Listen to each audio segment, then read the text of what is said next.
Hello दोस्तों, इस video में हम आरटीआई एक्ट 2005 के बारे में पढ़ेंगे, जो कि Sanjay Gandhi PGI assistant administrative assistant और सीनियर एडमिनिस्ट्रेटिव असिस्टेंट और एएमसीआरई के जूनियर एडमिनिस्ट्रेटिव ऑफिसर और असिस्टेंट एडमिनिस्ट्रेटिव ऑफिसर के लिए बहुत ही इंपॉर्टेंट चैप्टर है। इसमें से मिनिमम 3 से 4 क्वेश्चन या 2 क्वेश्चन तो मिनिमम बनते ही हैं, मैक्सिमम और भी आ सकते हैं। ये वीडियो थोड़ी लंबी हो सकती है क्योंकि इसमें सेक्शंस काफ़ी ज़्यादा हैं और थोड़ा सा समझने की कोशिश भी करेंगे इसमें। वीडियो आगे बढ़ाने से पहले मैं कुछ इसके बारे में बेसिक इन्फॉर्मेशन देना चाहता हूँ।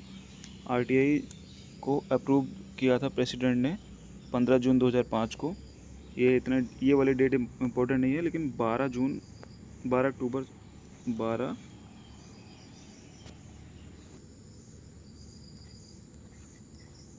अक्टूबर 2005 इस दिन ये क्या हुआ था, अप्रूव्ड हो गया था और इस दिन से लागू हो गया था पूरे देश में। ये जितनी भी पब्लिक अथॉरिटीज़ है वहाँ पे लागू हो गया था।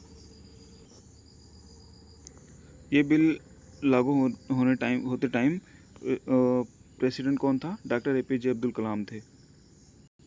और इस एक्ट ने रिप्लेस किया था फ्रीडम ऑफ इंफॉर्मेशन एक्ट 2002। किस एक्ट को रिप्लेस किया था? फ्रीडम ऑफ इंफॉर्मेशन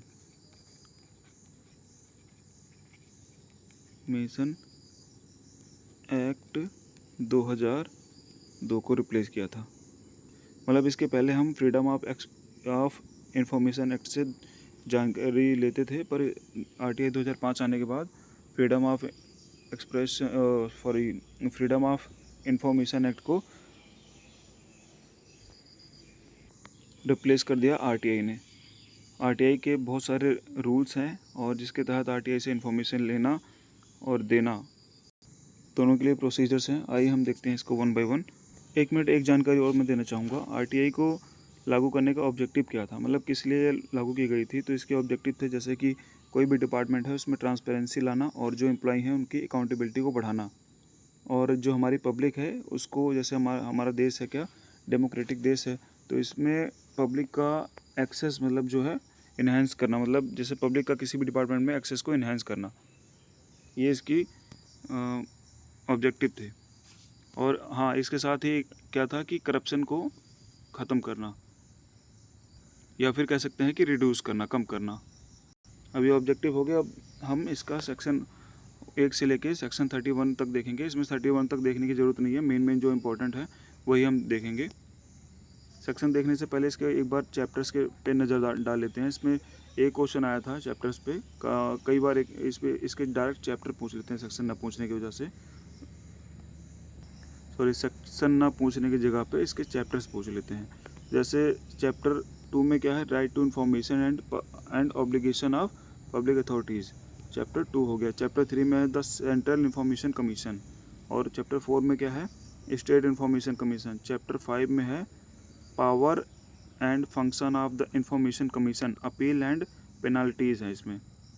चैप्टर 5 में अपील और पेनाल्टी किस चैप्टर में है? चैप्टर 5 में। स्टेट इंफॉर्मेशन कमीशन किस चैप्टर से है? चैप्टर 4 से है। सेंट्रल इंफॉर्मेशन चैप्टर 2 से। Right to information and obligation of public authorities, ये किससे है? चैप्टर नंबर 2 से है। इतने चैप्टर इसमें ज़रूरी हैं। मैक्स टोटल इसमें 6 चैप्टर हैं, 6 में मिसलेनियस है और 1 में डिफिनेशन है। तो चलिए अब शुरू करते हैं सेक्शन के बारे में। सेक्शन 1 कहता है short title, extent and commencement, मतलब कि ये कब लागू हुआ? ये लागू हुआ था 12 अक्टूबर 2005 को, और ये extend to whole India except the state of Jammu and Kashmir. ये 2019 के पहले जम्मू एंड कश्मीर पे लागू नहीं होता था, पर 2019 में जब धारा 370 हटाई गई उसके बाद से ये जम्मू कश्मीर पे भी लागू हो गया। तो अभी वर्तमान में ये पूरे भारत पे लागू है। और लागू डेट किस डेट को हुआ था? ये 12 अक्टूबर 2005 को। तो ये डेट भी याद रखना है, डेट भी पूछ लेता है, तो 12 अक्टूबर याद रखना। 2005 तो याद ही हो गया होगा आपको। उसके बाद ये सेक्शन 2 में इसकी डेफिनेशंस बहुत ज़्यादा इंपॉर्टेंट है। इसमें से एक क्वेश्चन अगर सेक्शन पूछता है तो मैक्सिमम प्रोबेबिलिटी होती है कि वो डेफिनेशन से भी क्वेश्चन पूछता है। तो सेक्शन 2A जो अप्रोप्रिएट गवर्नमेंट के बारे में बताती है। अप्रोप्रिएट गवर्नमेंट क्या होती है कि अगर हमने किसी सेंट्रल पब्लिक अथॉरिटी से RTI ली है तो उसकी अप्रोप्रिएट गवर्नमेंट कौन है? सेंट्रल गवर्नमेंट है। और स्टेट पब्लिक अथॉरिटी से कोई या फिर स्टेट पब्लिक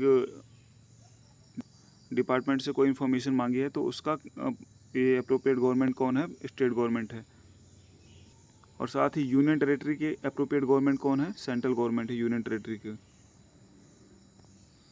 यानी कि अगर हम सेंट्रल गवर्नमेंट के डिपार्टमेंट से कोई इन्फॉर्मेशन लेते हैं तो उसकी अप्रोप्रिएट गवर्नमेंट कौन होती है? सेंट्रल गवर्नमेंट होती है। और स्टेट गवर्नमेंट से लेते हैं तो स्टेट गवर्नमेंट होती है। इसका जैसे अभी हमें ये क्वेश्चन पूछ सकता है कि अप्रोप्रिएट गवर्नमेंट किस की डेफिनेशन किस सेक्शन में है? तो सेक्शन 2 में है, या फिर उसने अगर 2, 3, 4, 5 दिया है तो 2 में है। अगर 2A, 2I, 2J और 2N करके दिया है तो क्या होगा? 2A में होगा। फिर ए के बाद B, C, D और E इतना इंपॉर्टेंट नहीं है। इसके बाद इंपॉर्टेंट है इंफॉर्मेशन। इंफॉर्मेशन की डेफिनेशन।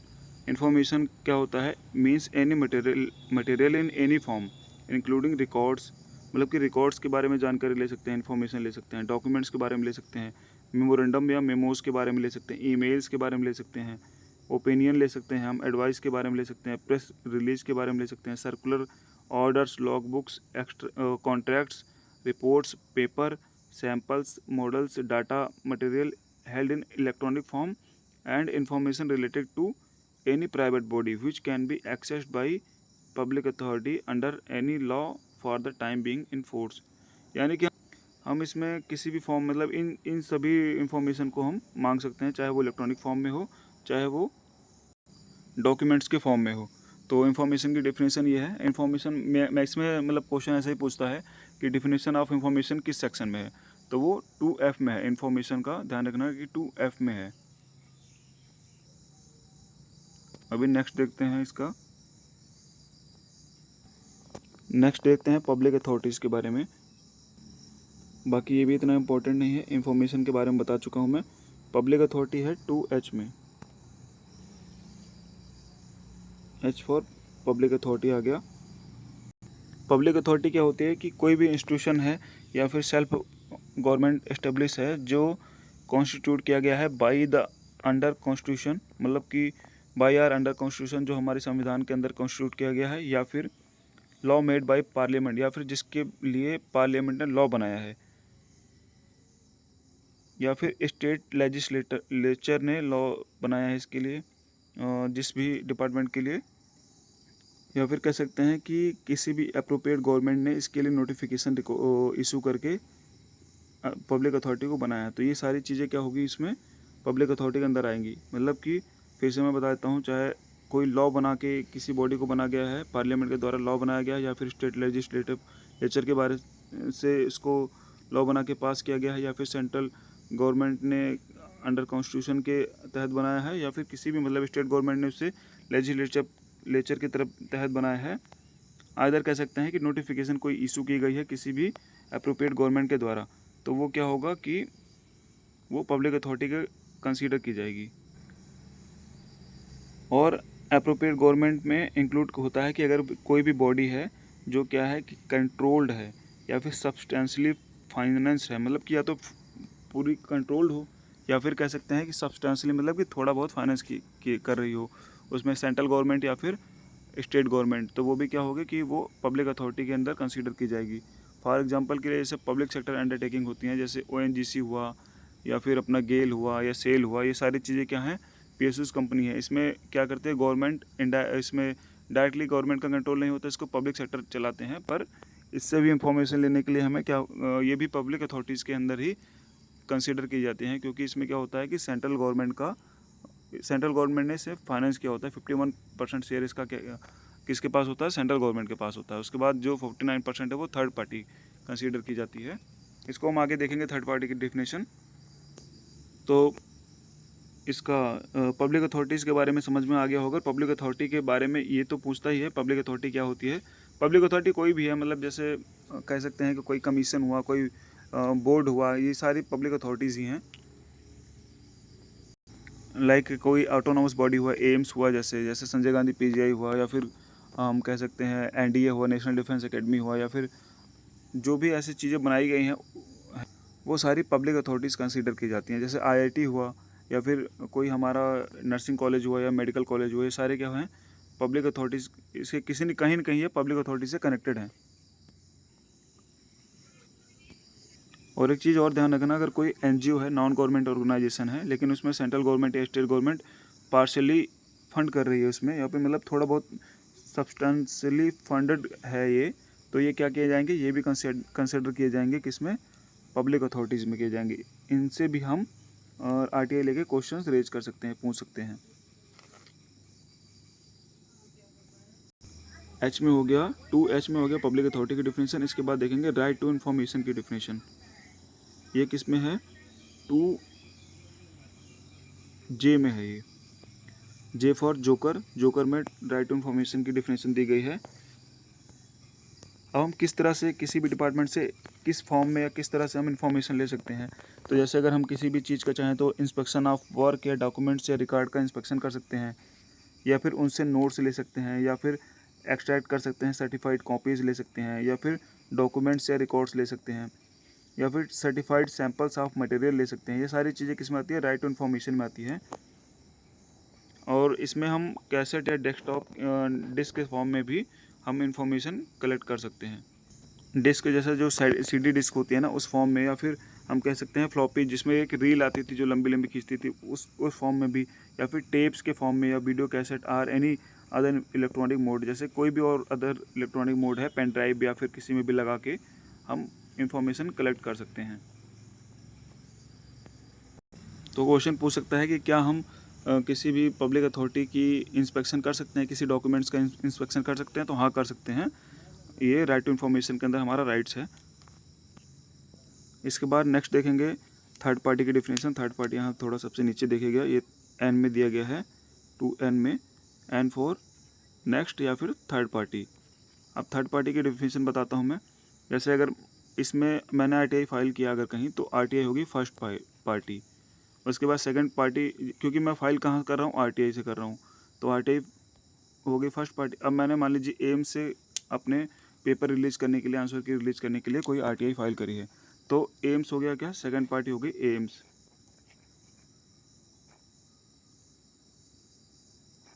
एम्स हो गया, ये हो गई कौन सी, सेकंड पार्टी। अब थर्ड पार्टी कौन होगी, जिस एम्स ने मान लीजिए CRE exam, common recruitment exam conduct कराया, तो मान लीजिए टीसीएस को टेंडर दिया एग्जाम कराने के लिए, तो टीसीएस कौन हो गया, थर्ड पार्टी होगी। सेम इसी तरह मान लीजिए कि हम एसएससी से कोई एग्जाम मान लीजिए मांगते हैं, तो ऐसे एसएससी से मान लीजिए एसएससी ने एसएससी सीजीएल का एग्जाम कराया, तो एसएससी क्या हो गई, सेकंड पार्टी हो गई। आरटीआई क्या होगी, फर्स्ट पार्टी हो गई। एसएससी क्या होगी, सेकंड पार्टी हो गई। और आंसर की जो रिलीज करने वाली अथॉरिटी है टीसीएस, ये क्या हो गई, ये थर्ड पार्टी हो गई। इसी के साथ थर्ड पार्टी की एक डिफिनेशन और होती है। मान लीजिए हमने किसी बॉडी से, किसी पब्लिक अथॉरिटी से कोई इन्फॉर्मेशन मांगी। अब उस पब्लिक अथॉरिटी के पास कंप्लीट इन्फॉर्मेशन नहीं है, वो पब्लिक अथॉरिटी किसी दूसरे से इन्फॉर्मेशन ले रही है, तो वो भी क्या होगी कि थर्ड पार्टी होगी। तो थर्ड पार्टी की डिफिनेशन किस में दी गई है, 2N में दी गई है। आप देखेंगे राइट टू इन्फॉर्मेशन के बारे में, सेक्शन 3 देखेंगे, राइट टू इन्फॉर्मेशन के बारे में बताया गया इसमें। अभी हमने देखा था राइट टू इन्फॉर्मेशन की डिफिनेशन 2J में देखी थी, लेकिन इसमें क्या है कि राइट टू इन्फॉर्मेशन के बारे में क्या है कि हमारा राइट्स है आरटीआई को फाइल करना। ये किस में बताता है, ये हमारा सेक्शन 3 बताता है कि प्रोविज़न ये प्रोवाइड करता है, all the provisions of this act all citizen shall have the right to information, मतलब कि सभी के पास हमारा राइट्स है आरटीआई फाइल करने के लिए। एक चीज़ और ध्यान दीजिएगा, एनआरआई जो होते हैं, नॉन रेजिडेंट्स ऑफ इंडिया, ये भी आरटीआई को फाइल कर सकते हैं। एनआरआई कौन होता है, जो हमारे इंडियन सिटीजन्स हैं, जो मतलब आउट ऑफ कंट्री में, मतलब इंडिया के बाहर जो अब्रॉड में रहते हैं, जैसे यूएसए वगैरह में, कहीं भी अदर कोई किसी भी कंट्री में रहते हैं, बिजनेस के पर्पज़ से, एजुकेशन के पर्पज़ से या अदर किसी पर्पज़ से रहते हैं, वो कहीं न कहीं से डायरेक्टली ना या तो फिर इनडायरेक्टली ताल्लुक़ रखते हैं इंडिया से, तो वो एनआरआई कहलाते हैं। एनआरआई की डेफिनेशन आप गूगल करके और भी अच्छे से पढ़ सकते हैं। एनआरआई को भी कुछ स्पेशल मतलब केसेस में इंफॉर्मेशन लेने के लिए राइट्स हैं। इसके बाद देखते हैं obligation of public authorities. Public authorities के क्या क्या ऑब्लिगेशन हैं। इसमें मेन चीज़ मैं बता देता हूँ कि एक तो पब्लिक अथॉरिटी जो भी है, उसे अपनी जो मतलब ऐसे जो चीज़ें हैं जो बहुत ज़्यादा डिमांड में रहती हैं उनको क्या करना होगा, डिस्क्लोज़ करना होगा। जैसे एम्स का कोई प्रिंसिपल है, उसका नाम, या फिर एम्स ने कोई नोटिफिकेशन रिलीज़ किया ऐसा है। सिमिलरली अगर संजय गांधी पीजीआई का एचओडी है, जो हेड ऑफ़ डिपार्टमेंट्स हैं, या हेड ऑफ़ अदर सेक्शन के डिपार्टमेंट्स हैं, या फिर किसी सेक्शन का स्पेशलिस्ट है, कोई डॉक्टर है, तो उसकी इन्फॉर्मेशन रिलीज़ करना वो क्या करेंगे, अपने उसमें ऑफिस रिलीज़ में या फिर अपने वेबसाइट पे ही रिलीज़ कर देंगे, कि जिससे हमें किसी भी उसके बारे में बार बार आरटीआई लेने की ज़रूरत ना पड़े। और इससे क्या होगा कि जो लोड है वो भी कम होगा।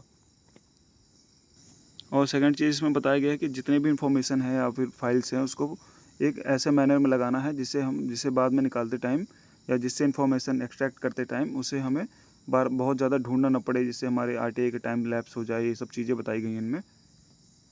तो पब्लिक अथॉरिटी की ऑब्लिगेशन किस में है, इसमें सेक्शन 4 में है।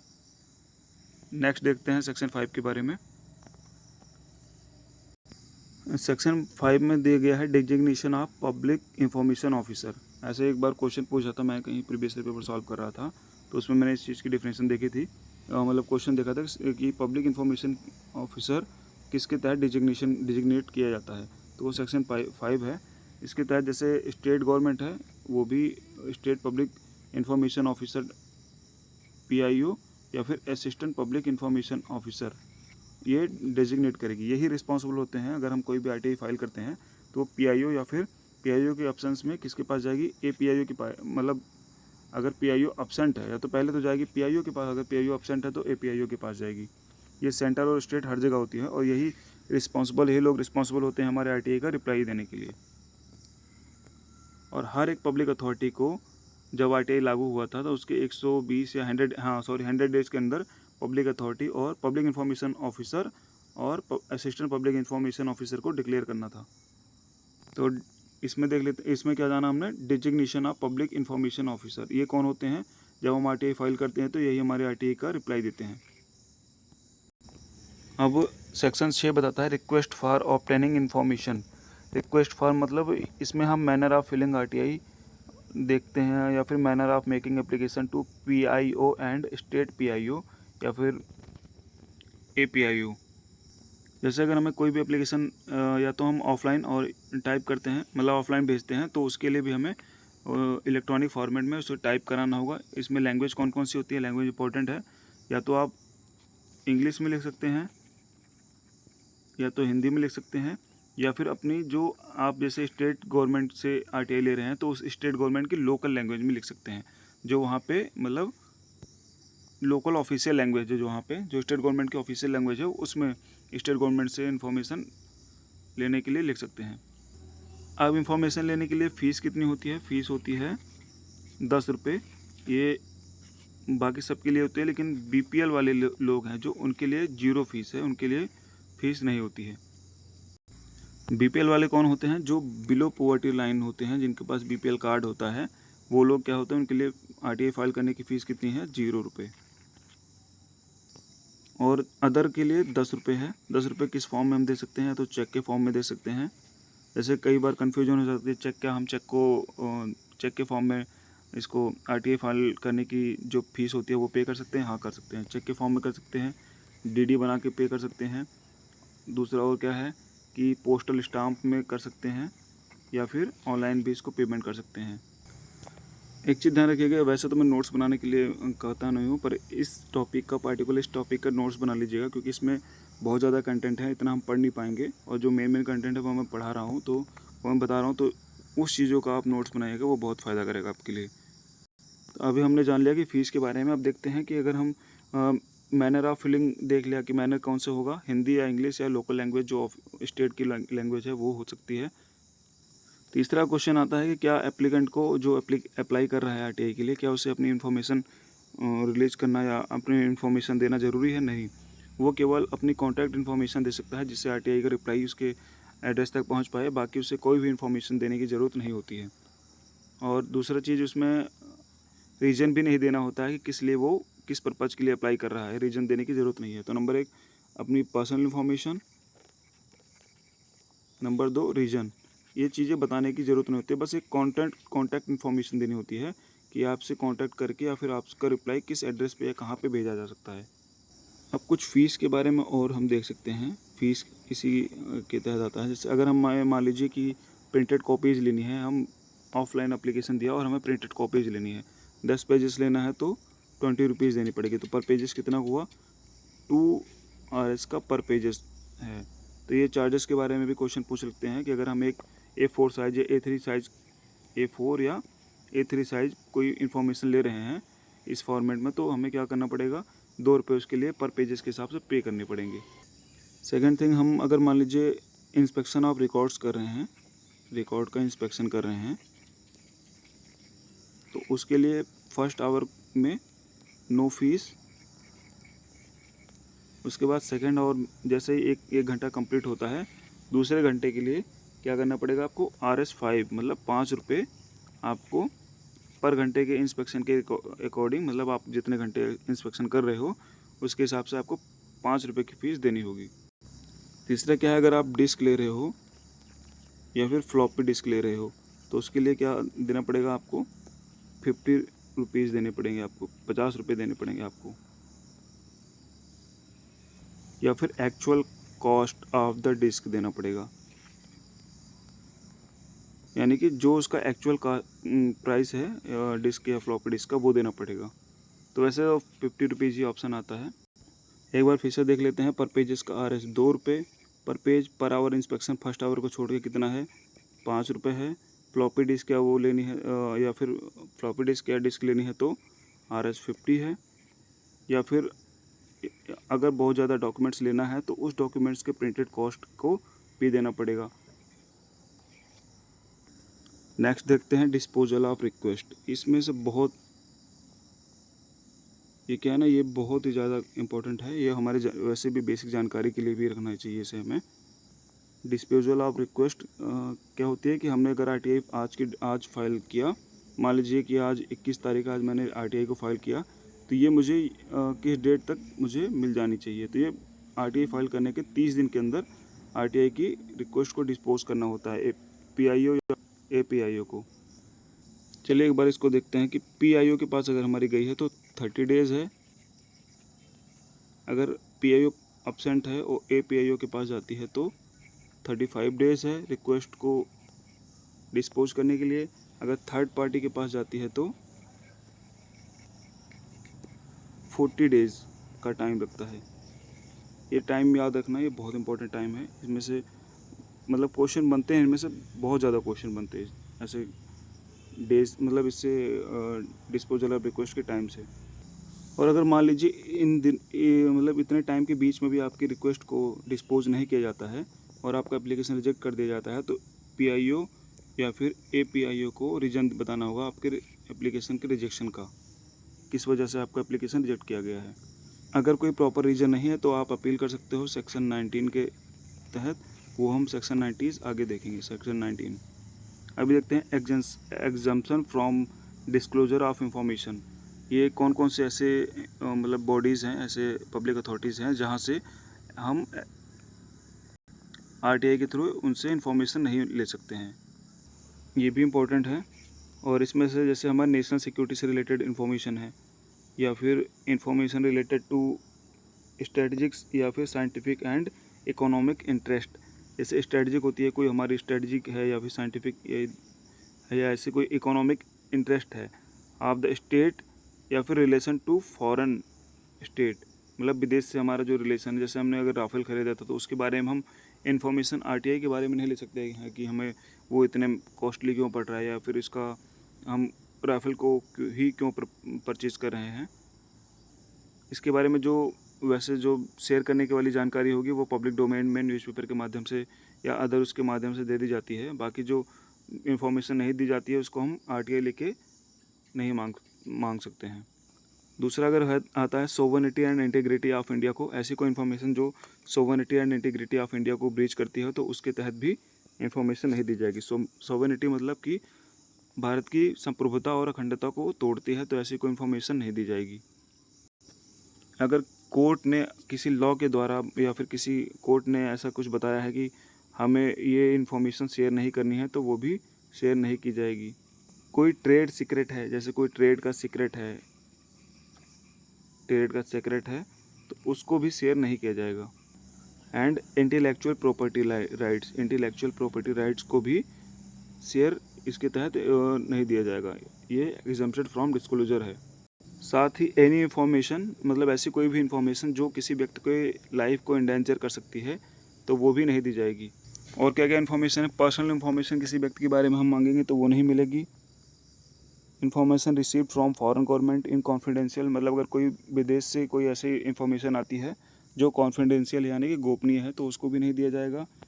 या फिर ऐसी कोई इन्फॉर्मेशन है जो ब्रीच करती है प्रिविलेज ऑफ पार्लियामेंट, पार्लियामेंट के महत्व को तोड़ती है, उसको भी नहीं दिया जाएगा। Information related to cabinet paper, cabinet paper से रिलेटेड कोई इन्फॉर्मेशन है वो भी नहीं दिया जाएगा।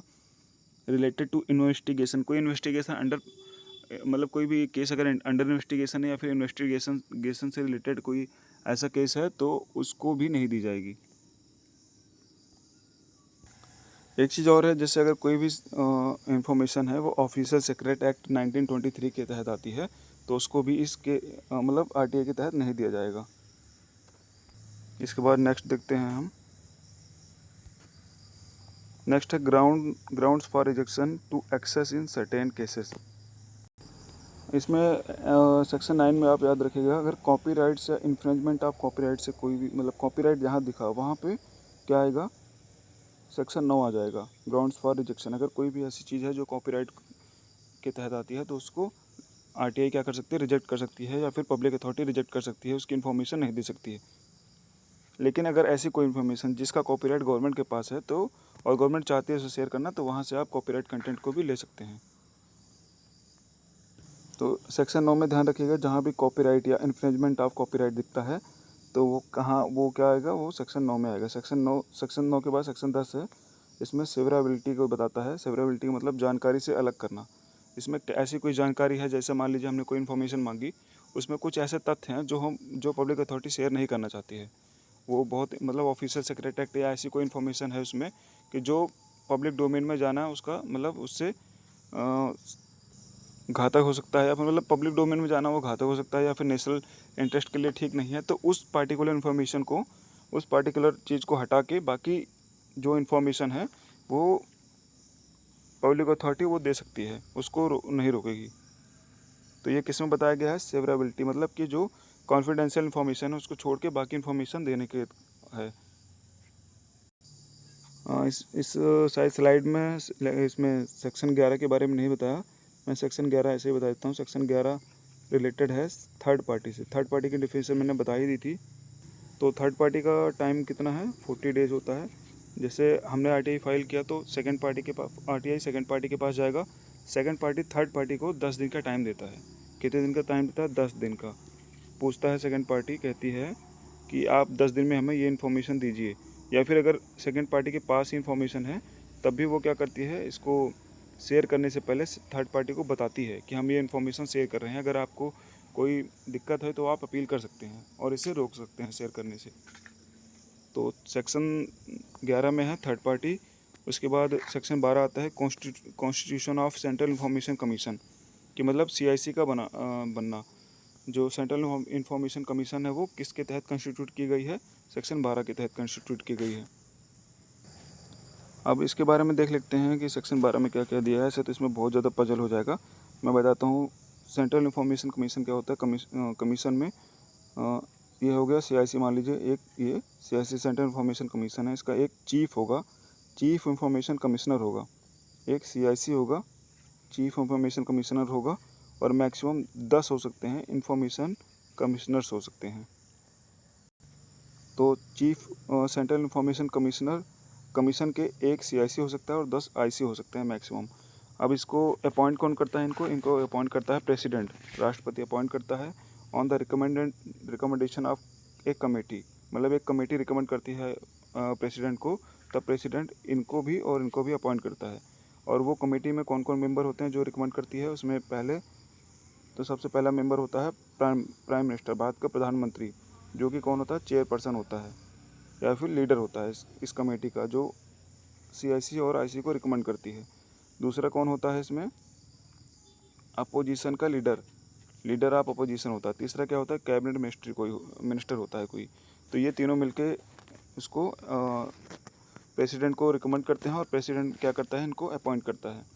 कितने मैक्सिमम हो सकते हैं आईसी? 10 हो सकते हैं। सीआईसी कितना होता है? 1 होता है।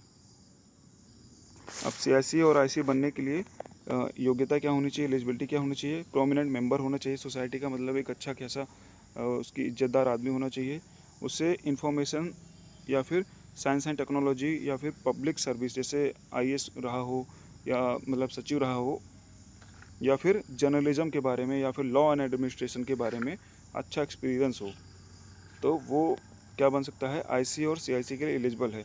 और नॉट एलिजिबल है यदि वह कोई लाभ के पद पर, मतलब कि कोई वो गवर्नमेंट एम्प्लॉय हो तब भी वो एलिजिबल नहीं है इसके लिए, या फिर वो पब्लिक ये कोई पॉलिटिकल पार्टी से रिलेटेड हो, या फिर ट्रेड या बिजनेसमैन मतलब कोई ट्रेड करता हो या फिर कोई बिजनेसमैन हो, तो वो एलिजिबल नहीं है इसके तहत। इसके बाद इसका नेक्स्ट सेक्शन देखेंगे, सेक्शन 13।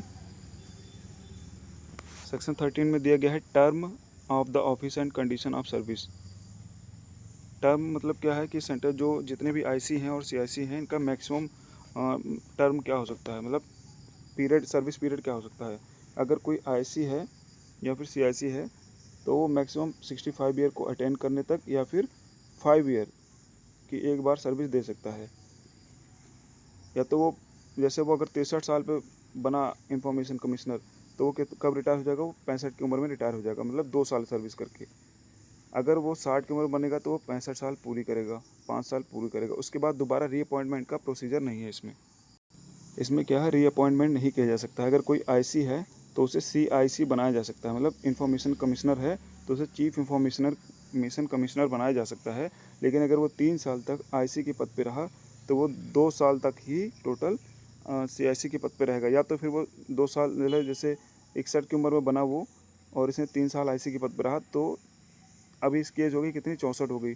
अभी 1 साल ही सीआईसी के पद पर रह सकता है, 65 तक। मतलब कि वो एक ही बार इसको एक चांस दिया जाएगा सीआईसी या फिर आईसी बनने के लिए।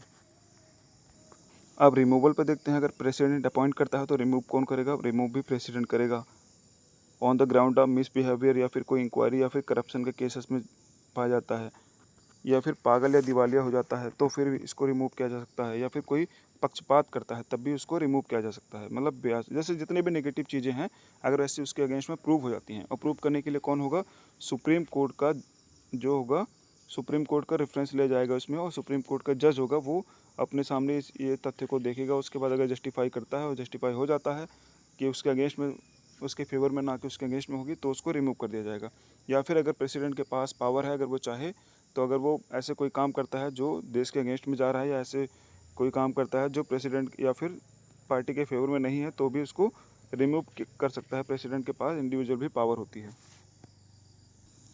अब constitution of state information commissioner, इसमें भी क्या होता है, जैसे सेंटर में क्या होता है, सीआईसी होता है, सेंट्रल इंफॉर्मेशन कमीशन, वैसे स्टेट में स्टेट इंफॉर्मेशन कमिश्नर होता है, कमीशन होता है। इसमें भी एक आईसी होता है और क्या होता है, मैक्सिमम 10 सीआईसी हो सकते हैं।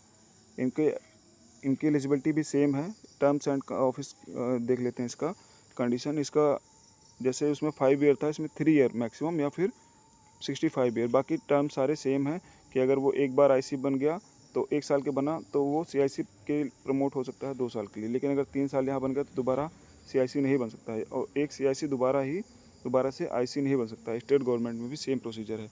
और इनको अपॉइंट कौन करता है? इनको अपॉइंट करता है स्टेट का गवर्नर। और रिकमेंड कौन करता है? रिकमेंड करने के लिए कमेटी होती है, जिसमें जैसे वहाँ पीएम होता था, इसमें सीएम होता है, एक अपोजिशन का लीडर होता है, और एक होता है कैबिनेट, स्टेट कैबिनेट मिनिस्टर का एक मेंबर होता है, या मिनिस्टर होता है स्टेट कैबिनेट मिनिस्टर का। रिमूवल के लिए भी सेम प्रोसीजर है इसमें बस क्या होगा, अगर वहाँ प्रेसिडेंट करता था, यहाँ कौन करेगा? यहाँ गवर्नर करेगा। यहाँ पे हाई कोर्ट देखी जाएगी। यही सब सारी चीज़ें हैं। Power and function of information commissioner, ये थोड़ा इंपॉर्टेंट है, ये देख लेते हैं इसमें। पब्लिक अथॉरिटी, ऐसी कोई पब्लिक अथॉरिटी जहाँ पीआईओ नहीं है, मतलब पब्लिक इंफॉर्मेशन ऑफिसर नहीं है, तो हम कहाँ रिपोर्ट कर सकते हैं, कंप्लेन कर सकते हैं? सीआईसी में। या फिर अगर हमें आरटीआई का एक्सेस नहीं दिया, एक्सेप्ट नहीं किया जाएगा हमारा, जैसे मैंने आरटीआई फाइल किया और वो पब्लिक अथॉरिटी मेरी आरटीआई को एक्सेप्ट नहीं कर रही है, तो मैं कहाँ जा सकता हूँ? डायरेक्ट सीआईसी में जा सकता हूँ। या फिर मेरा टाइम लैप्स हो गया, जो मैंने आरटीआई फाइल किया वो टाइम पे उन्होंने रिप्लाई नहीं दिया और आगे भी नहीं दे रहे हैं, तो मैं कहाँ जा सकता हूँ? फिर से मैं CIC में जा सकता हूँ। यदि फ़ीस बहुत ज़्यादा मांगी है, यदि की दी गई इन्फॉर्मेशन अधूरी है या फिर गलत है या फिर गुमराह करने की कोशिश कर रहे हैं मुझे, तो भी मैं कहाँ जा सकता हूँ, इसमें जा सकता हूँ, CIC के पास जा सकता हूँ। या RTI से जुड़ा कोई कारण हो तो मैं कहाँ जा सकता हूँ, CIC के पास जा सकता हूँ। और CIC क्या क्या कर पावर है इसके पास। CIC अगर ऐसा कोई पाया जाता है कि जो पब्लिक अथॉरिटी है वहाँ के PIO या फिर वहाँ पे अपील लगाने के बाद भी उन्होंने इन्फॉर्मेशन नहीं दी है, तो वो क्या करेंगे, वो मतलब एज ए कोर्ट, मतलब वो पहले सू मोटो जारी कर सकते हैं कि जैसे वो खुद इन्फॉर्मेशन को निकालेगा और पब्लिक, जैसे जो इन्फॉर्मेशन को, जो मतलब जिसने इन्फॉर्मेशन लेने के लिए RTI फाइल करी है उसको देने के लिए वो खुद इन्फॉर्मेशन निकालेगा। और उसके लिए वो क्या कर सकता है, एज ए कोर्ट काम करेगा। उसमें वो गवाहों को बुलाएगा, डॉक्यूमेंट्स मांगेगा, हलफनामे पर बयान लेगा, मतलब एफिडेविट पर बयान लेगा, कोई भी सरकारी रिकॉर्ड्स मांग सकता है और उसे डिपार्टमेंट्स रोक नहीं सकता है। तो किसको नहीं रोक सकता है, ये CIC को। CIC के पास बहुत सारी पावर्स है। तो सेक्शन 18 के बारे में इतना काफ़ी है। उसके बाद देखते हैं सेक्शन 19। सेक्शन 19 के तहत हम अपील कर सकते हैं। अपील करने का टाइम क्या होता है, अगर हमने कोई RTI फाइल करी तो और उसका हमें रिप्लाई 30 दिन के अंदर आ गया या 30 दिन के बाद भी नहीं आता है, तो हम क्या करेंगे, अपील करेंगे। या फिर हम उस RTI से संतुष्ट नहीं हैं, RTI में जैसे इन्फॉर्मेशन गलत दी गई है या फिर इन्फॉर्मेशन नहीं मिली है या फिर अधूरी इन्फॉर्मेशन दी गई है या फिर टाइम लिमिट में जवाब नहीं दिया गया, तो इन केसेस में हम क्या करेंगे, अपील करेंगे। अपील क्या करते हैं, जैसे मान लीजिए यहाँ पे किसी डिपार्टमेंट के एक अधिकारी ने किया, तो उससे जस्ट सीनियर अधिकारी होगा जो, या उस डिपार्टमेंट का हेड होगा जो, उसके पास हम अपील करते हैं। फर्स्ट अपील जो होती है वो कहाँ करते हैं, हम उसी डिपार्टमेंट के हेड के पास करते हैं। सेकंड अपील कहाँ करते हैं हम, सेकंड अपील करते हैं हम CIC के पास, चीफ इंफॉर्मेशन कमीशन के पास, सेंट्रल इंफॉर्मेशन कमीशन के पास करते हैं। वहाँ पे कौन देखता है, CIC देखता है, चीफ इंफॉर्मेशन कमिश्नर देखता है ये चीज़ें, या फिर इंफॉर्मेशन कमिश्नर देखता है ये सब चीज़ें।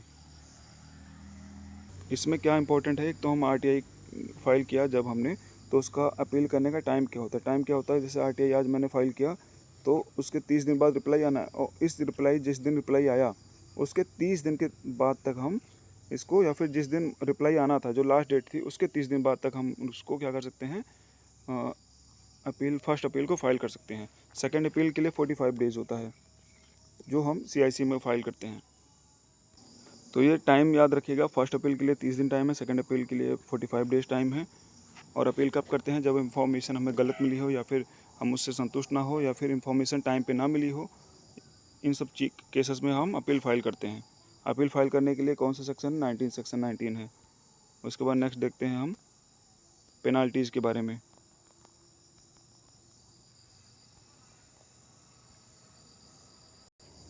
पेनाल्टी के लिए कंडीशन क्या क्या है, अगर कोई PIO है, पब्लिक इन्फॉर्मेशन ऑफिसर है, वो समय के अंदर रिप्लाई नहीं देता है या फिर बिना सही कारण के RTI रिजेक्ट कर देता है, या फिर जानबूझ के कोई गलत या फिर फॉल्स या फिर हाँ मतलब कंप्लेंट इन्फॉर्मेशन शेयर नहीं करता है, या फिर जानबूझ के कोई इन्फॉर्मेशन को कंसील करता है यानी कि छुपाता है या फिर डिस्ट्रॉय करता है, तो उसे क्या किया जाएगा, पर डे के हिसाब से 250, ये भी याद रखना इंपॉर्टेंट है, 250 रुपीज़ पर डे के हिसाब से उसके ऊपर पेनल्टी लगाई जाएगी। और मैक्सिमम कितने लगाई जा सकती है, 25,000 तक लगाई जा सकती है ये पेनल्टी।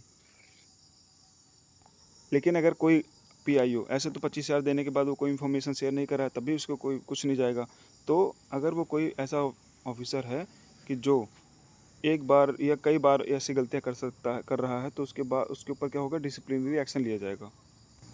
और डिसिप्लिनरी एक्शन कब लिया जाएगा, जब CIC जाँच करेगी और जाँच में वो दोषी पाया गया, तो ऐसी चीज़ें उसके ऊपर पेनल्टीज लगाई जा सकती हैं। इसके बाद हम यही 4 देखेंगे, ये थोड़े से इम्पोर्टेंट हैं, फ़िलहाल इतने ज़्यादा इम्पोर्टेंट नहीं है ये, लेकिन इसको देखना ज़रूरी है क्योंकि हम एग्ज़ाम देने जा रहे हैं और कंपटीशन अभी बढ़ चुका है।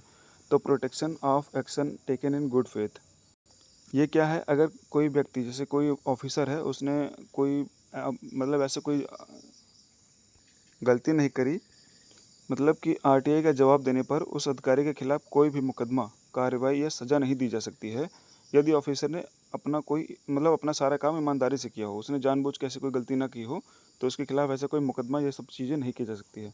तो protection of action taken in good faith, ये किस में है, 21 में है। उसके बाद 22 कहता है over riding effect of this act. यानी कि आरटीआई का जो एक्ट है वो किसी भी अदर एक्ट से ज़्यादा मतलब वो है पावर रखता है, तो हमें इन्फॉर्मेशन इसी एक्ट के तहत दी जाएगी। लेकिन वो क्या हो सकता है कि उसमें इन्फॉर्मेशन ऑफिशियल सीक्रेट एक्ट के तहत कंसील करने का प्रोविज़न ना हो, अदरवाइज़ हम आरटीआई के तहत इन्फॉर्मेशन ले सकते हैं। उसके बाद बार ऑफ जुरिडिक्शन ऑफ कोर्ट, ये भी इंपॉर्टेंट है थोड़ा सा। इसमें क्या है कि अगर हमने आरटीआई मांगी तो ऐसे स्टेटमेंट बना के क्वेश्चन पूछ सकता है हमसे कि अगर हमने आरटीआई मांगी, आरटीआई का हमें 30 दिन के अंदर जवाब नहीं आया, तो क्या हम डायरेक्ट हाई कोर्ट या सुप्रीम कोर्ट जा सकते हैं? नहीं, हम जा भी सकते हैं तो केवल हाई कोर्ट या सुप्रीम कोर्ट, लेकिन इस कंडीशन पर नहीं जाएंगे।